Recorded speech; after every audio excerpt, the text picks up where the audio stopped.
আপনারা দেখছেন বিশ্ববঙ্গ চ্যানেল, মানুষের সাথে মানুষের কাছে। সঙ্গে থাকুন, দেখতে থাকুন বিশ্ববঙ্গ চ্যানেল। সাবস্ক্রাইব করতে অবশ্যই ভুলবেন না। সারাদিন ঘুরলেন, কি বুঝলেন? মানুষ মানুষের ভোট দিয়েছে, বাধা দিয়েছিল তৃণমূলের গুন্ডারা, রিগিং করার চেষ্টা করেছিল, জ্যাম করার চেষ্টা করেছিল, মানুষের ভোট না দিতে দেওয়ারও চেষ্টা করেছিল। কিছু কিছু মুদে কিছু কিছু ঘটনা ঘটলেও আমার মনে হয় ওভারঅল মানুষ মানুষের এবং মানুষ যখন মানুষের রায় জানাতে পেরেছে, রায়টা বিজেপি করতে যাবে এ ব্যাপারে আমি একদম 100% একাধিক সমীক্ষায় দেখা গেছে পশ্চিমবঙ্গের মাঝে থেকে ভারতীয় জনতা পার্টি 20 থেকে 25টা সিটের বেশি পাচ্ছে। আপনার কি প্রতিক্রিয়া? সমীক্ষায় কি হচ্ছে সেটা নিয়ে আমি কারণ সমীক্ষা সবসময় 100% ঠিক কথা বলে না। সমীক্ষা কখনো কখনো মেলে, কখনো কিন্তু মানুষের সে সারা পেয়েছে প্রচারে, তাতে আমার মনে হচ্ছে যে বিজেপির সিট অনেক অনেক বাড়বে।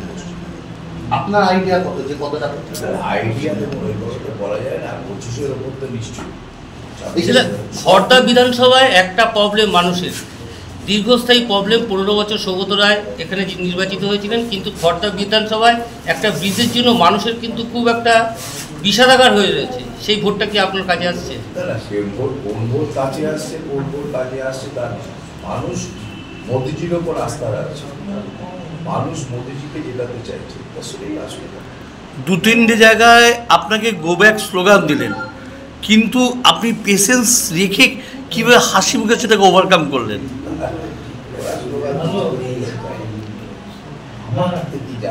ওরা ওদের ইয়েটা করেছে, ওদেরটা প্রকাশ করেছে, আমি তো নিজেকে নামাতে পারি। নন্দননগরে যে কাউন্সিলর আপনার সামনে দাঁড়িয়ে গো ব্যাক স্লোগানের কথা বলছিলেন, আপনি ওনাকে তাচ্ছিল্য করলেন বুদ্ধিমত্তা দিয়ে। ওদের কি মূল্য আছে? মানুষ যাদের দেখলে পরে চোর বলে, তাদের কথা কি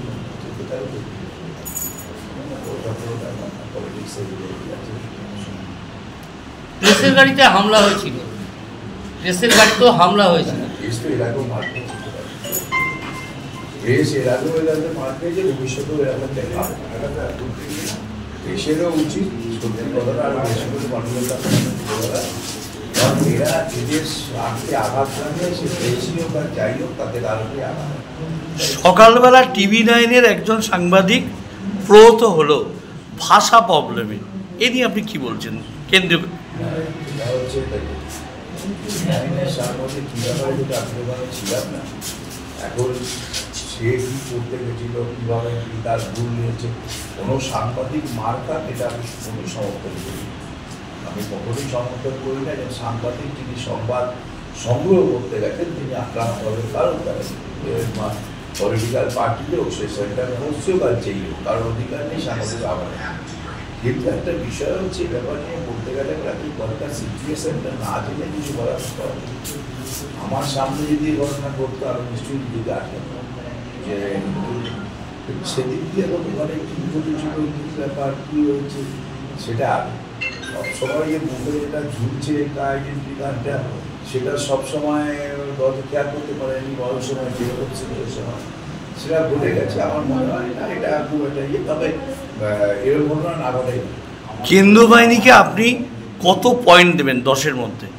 কেন্দ্রীয় বাহিনীকে পয়েন্ট দেওয়ার ব্যাপার নেই, কারণ কেন্দ্রীয় বাহিনীর কাজ এককভাবে করতে পারেন। কেন্দ্রীয় বাহিনী তো পরিচালিত হয় পুলিশের, রাজ্য পুলিশের দ্বারা। এবার রাজ্য পুলিশ যদি কেন্দ্রীয় বাহিনীকে ঘুরিয়ে দেয় অন্যদিকে, রাজ্য পুলিশ যদি কেন্দ্রীয় বাহিনীকে নিয়ে ভুল মতো পরিচালিত হয়, কেন্দ্রীয় বাহিনী সুতরাং কেন্দ্রীয় বাহিনী। তবে আমরা চাই আরও বেশি ফ্রি অ্যান্ড ফেয়ার অ্যাকশন নেওয়ার ক্ষমতা কেন্দ্রীয় বাহিনী পাক, তাহলে সেটা ভালো হবে। পুলিশের ব্যাপারে আপনি কতটা সন্তুষ্ট? এক ফোঁটা পুলিশের ব্যাপারে কোনো সন্তুষ্টি। সরি, এই যে যদি পশ্চিমবঙ্গের মাঠ থেকে ভারতীয় জনতা পার্টি 25টার বেশি সিট যদি পায়, তাহলে কি এখানকার গভর্নমেন্ট কি ভেঙে যেতে পারে? 25টার উপর সিট করে তারপরে কংগ্রেসটাই থাকবে না, গভর্নমেন্ট।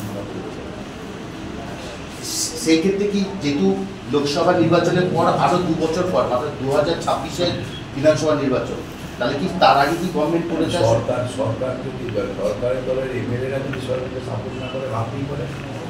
আমরা জোর করে ভাববো 350 শীর্ষ হবে না, কিছুই হবে না। কিন্তু যদি তৃণমূল কংগ্রেসের এমএলএ তৃণমূল কংগ্রেসের বিরুদ্ধে যাবে, কি করা যাবে? কিন্তু ওভারঅল যদি দেখা যায় সারা ভারতবর্ষে মোদীজি বলেছে 400 বেশি সিট হবে বা 400 পার হবে। আপনি কি মনে করেন একজন ক্যান্ডিডেট হিসাবে বা নেতৃত্ব হিসাবে যে এবার কি সেটা ছুঁয়ে যাবে? 400 পার। ধন্যবাদ। হ্যালো।